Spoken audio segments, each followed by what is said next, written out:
Adesso la partita è sul tavolo della politica cioè, saremmo degli ingenui se avessimo pensato che questa era una partita che si giocava così in 4-4-8 e che si sarebbe potuto dire alla fine che tutti vissero felici e contenti.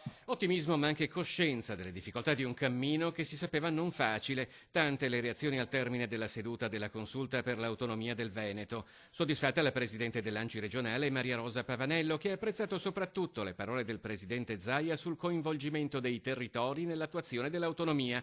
L'ANCI Veneto, ha detto, continuerà ad essere a fianco della regione e del suo governatore, offrendo il proprio contributo in termini di proposte, soluzioni e dialogo. Preoccupato dalla reazione politica delle regioni del Sud, invece il presidente regionale di Confturismo Marco Michielli, a Venezia anche in veste di vicepresidente di Confcommercio Veneto, che teme che il passaggio parlamentare possa essere un modo per rinviare la questione a dopo le elezioni europee, se non alla prossima legislatura.